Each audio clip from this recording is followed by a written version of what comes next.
स्थापकाय च धर्मस्य सर्वधर्मस्वरूपिणि अवतारवरिष्ठाय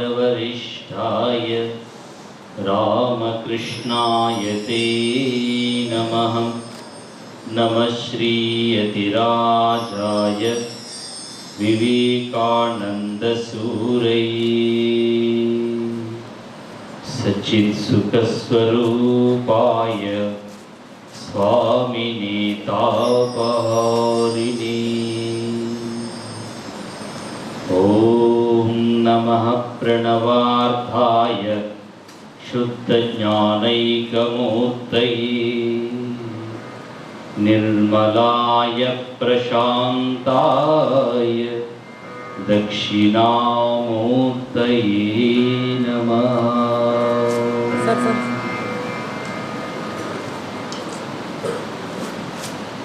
शतशातं प्राजेक्ट को-कन्वीनर लक्सिक्पेट मंडल विद्याशाखाधिकारी పెద్దలు శ్రీ రవీందర్ గారు, వేదిక పైన ఇటు పక్కన ఆశీనులైనటువంటి మాతృమూర్తులందరికీ, చిన్నారి చిట్టి చెల్లెలకి, చిట్టి తమ్ముళ్ళకి నా నమస్సుమాంజలి. బాగున్నారా? మీరు మధ్యాహ్నం భోజనం చేస్తూ ఉంటే మీ ముఖాలు కళ్ళల్లో ఆ కనిపించే ఆనందాన్ని నేను తనివి తీర ఆస్వాదించాను. రోజు మన బడిలో మధ్యాహ్న భోజనం కూడా అలాగే ఉంటే బాగుండు అని అనుకున్న వాళ్ళు ఎంతమంది ఉన్నారు? అయితే మన బడికి కూడా రవీందర్ గారు హెడ్ మాస్టర్ రావాలని చెప్పేసి కోరుకుందాం.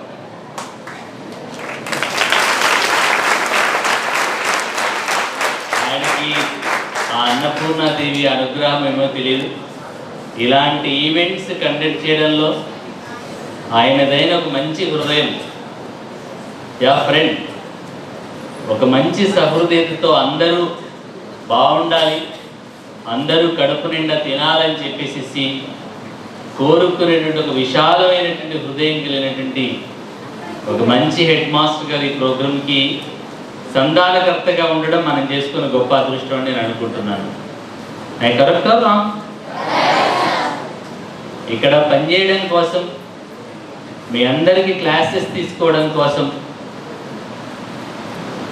లాస్ట్ 10 డేస్గా అహోరాత్రులు నిద్రాహారాలు మానేసేసి ఒక అద్భుతమైనటువంటి మాడ్యూల్ని ప్రిపేర్ చేసి అలవోకగా సంవత్సరం అంతా చెప్పాల్సినటువంటి కంటెంట్ అంతా కూడా చాలా అద్భుతంగా ఎక్స్ప్లెయిన్ చేయడం కోసం మీ దగ్గరికి వచ్చినటువంటి ఆర్పీస్, గతంలో 9th, 8th, 7th ఉన్నటువంటి పాఠ్యాంశాల కంటే చాలా భిన్నంగా, చాలా అద్భుతంగా, అలవోకగా అర్థమయ్యే పద్ధతిలో, హృదయానికి హత్తుకునేటువంటి రీతిలో మీకు ఎక్స్ప్లెయిన్ చేసేటువంటి ఒక భిన్నమైనటువంటి క్లాస్ రూమ్ ట్రాన్సాక్షన్ని ఈరోజు ఎంజాయ్ చేశారు. గతంలో కంటే 9th, 8th, 7th క్లాస్లో విన్నదానికంటే ఇప్పుడు ఈరోజు నిన్న మొదలైనటువంటి క్లాసెస్ నాకు డిఫరెంట్గా అనిపించేటువంటి వాళ్ళ హ్యాండ్ రైస్.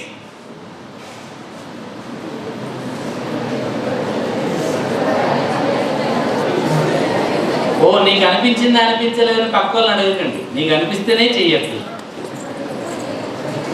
డౌన్.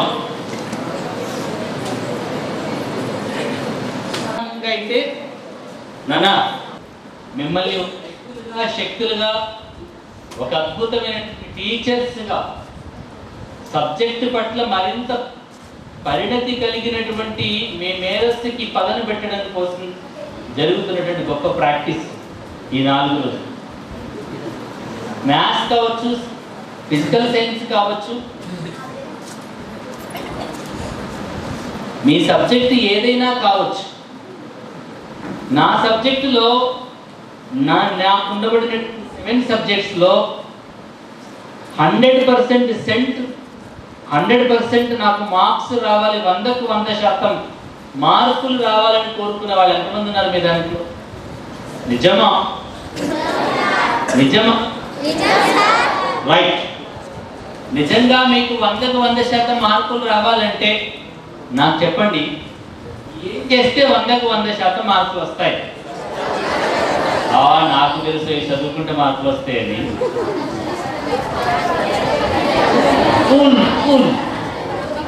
ఇష్టపడే అట, ఇంకేమో, ఓకే గుడ్. ఇంకా మెథడాలజీ, స్టెప్స్ చెప్పండి. ఏం చేస్తే మా స్కూల్లో లాస్ట్ అకాడమిక్ ఇయర్ మా స్కూల్లో 10 GPA వచ్చిందనుకోండి స్టూడెంట్. నాకు ఇంకొక మైక్ ఇవ్వండి. ఆ సమాజానికి విఐపీలుగా మారిపోయారు వాళ్ళ అమ్మా నాన్నలు. అప్పటిదాకా ఆ వ్యక్తి కానీ ఆ కుటుంబం కానీ ఎవరికి సమాజానికి తెలిసేది కాదు. వన్స్ 10 GPA తెచ్చుకున్న తర్వాత ప్రపంచానికి, పత్రికలకి, ప్రతి ఒక్కరికి ఆ పిల్లవాడు ఎలా 10 GPA తెచ్చుకున్నాడు, ఎందుకు తెచ్చుకున్నాడు, ఎలా ఎఫర్ట్ పెట్టాడు అనేటువంటి విషయం ఒక విస్తృతమైనటువంటి సామాజిక చర్చగా మారిపోతుంది. ఎవరికి 10 GPA వచ్చింది, ఎలా 10 GPA వచ్చింది, 10 GPA తెచ్చుకోవడానికి ఆ అబ్బాయి పెట్టిన ఎఫర్ట్ ఏంటి, అల్టిమేట్ వాడు పొందుతున్నటువంటి ఎంజాయ్మెంట్ ఏంటి. మనం తినేటువంటి హోటల్లో ఏదో ఇడ్లీనో, సాంబారో, పూరియో, పకోడో తింటే న్యాచురల్గా మన ఇంట్లో కూడా ఇలా వండుకొని తింటే బాగుంటుందని చెప్పేసి అనుకుంటామా? అరే ఒక పూట తిని అరిగిపోయేటువంటి భోజనం కావచ్చు, ఒక పూట వేసుకునేటువంటి డ్రెస్ కావచ్చు, నాకు ఇలాంటి డ్రెస్ ఉంటే బాగుంటుంది, నేను ఇలాంటి ఫుడ్ తింటే బాగుంటుంది చెప్పేసి అనుకుంటాం. కానీ నా స్కూల్లో నా ప్రీవియస్ స్టూడెంట్స్ 9.7, 9.8 గ్రేడ్ తెచ్చుకున్నటువంటి లాస్ట్ అకాడమిక్ ఇయర్ అంత అద్భుతంగా స్కోర్ చేసినటువంటి స్టూడెంట్ కంటే నేను 1 or 2 గ్రేడ్ పాయింట్స్ని తెచ్చుకొని నా బడి రికార్డులో శాశ్వతంగా నేను నిలిచిపోవాలనే కసి ఎవరికి ఉంది? నిజంగానా? ఎస్. అందరికీ కళలు ఉంటాయి, కానీ కళలకు తగ్గ ప్రణాళిక ఉండాలి. ఓయ్ బ్రెడ్, మాస్ ఉపన్యాసం ఇవ్వడానికి రాలేదు బంగారు. మిమ్మల్ని మీరెవరో తెలుసుకోవడం కోసమే నేను మీతో మాట్లాడాలనుకుంటే నేను మీకు మైక్ ఇస్తాను. సాయి దీపిక, నీ అబ్జర్వేషన్ ఆపరండి.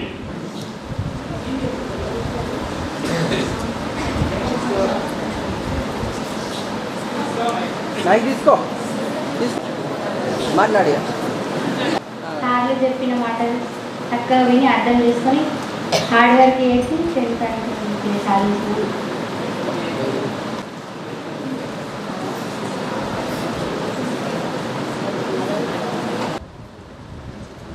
అమ్మాయి పేరు చంద్రవర్ష. లాస్ట్ అకాడమిక్ ఇయర్ 10 GPA తెచ్చుకుంది అని చెప్పేసి చెప్పింది. అందరూ టీచర్స్ చెప్పినట్టే నువ్వు అందరూ చెప్పే మాట అంటే వినాలి, సీరియస్గా విని బాగా చదువుకొని బాగా కష్టపడితే 10 GPA తెచ్చుకుంటారు అని చెప్పేసి అంటున్నారు.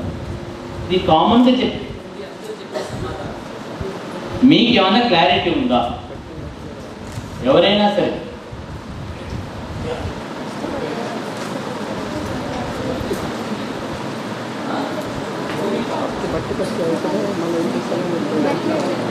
మీది కొంచెం ఏరియల్ పైకి లాగా ఏమనుకుంటున్నారు?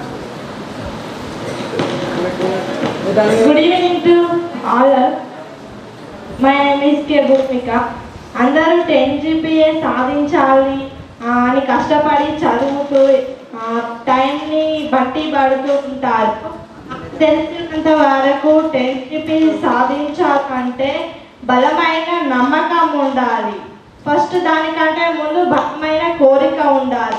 నేను ఇది సాధించగలను, నేను ఇది చేయగలను అనే బలమైన కోరిక ఎప్పుడైతే వస్తుందో దానిపై మనకు బలమైన నమ్మకం రావాలి.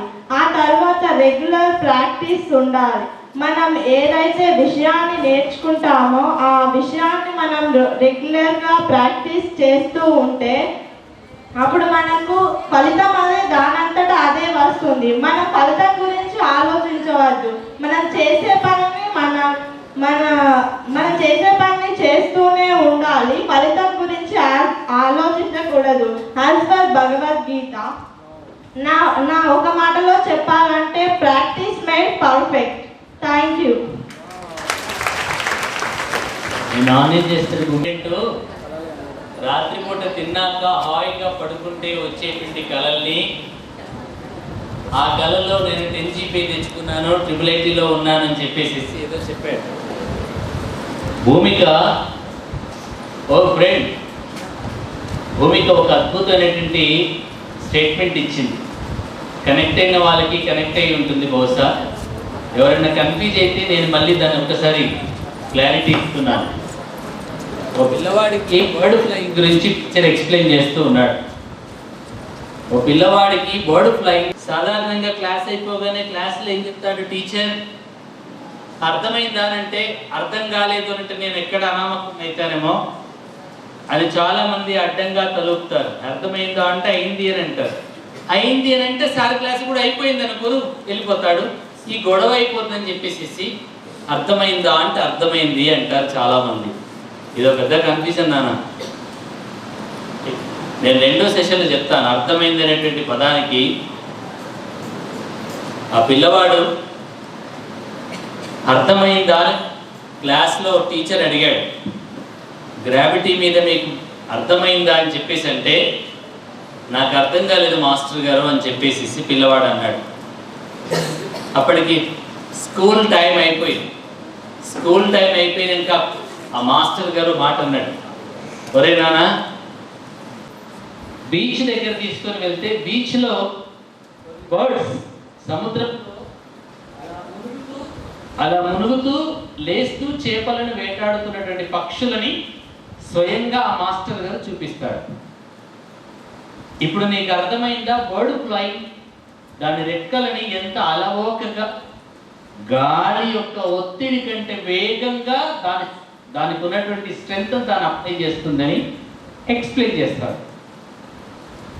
ఇప్పుడు నీకు అర్థమైందా అని చెప్పేసి మాస్టర్ గారు అంటే పిల్లవాడు అర్ధనిమిళితంగా కొంచెం అర్థమైంది అంటాడు. ఇంటికి వెళ్ళిపోతాడు, తింటాడు, పడుకుంటాడు.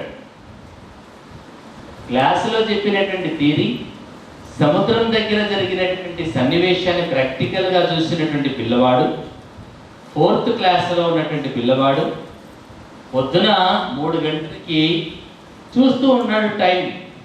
ఎప్పుడు తెల్లవారుతుందా మాస్టర్ గారు ఇంటికి వెళ్ళి తనకున్న డౌట్ని మళ్ళీ మాస్టర్ గారు ముందు పెట్టాలని.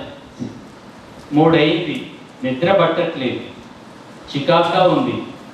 లేచాడు. లేచేటప్పుడు వాళ్ళ అమ్మ లేచి చూసింది, ఎటు అంది.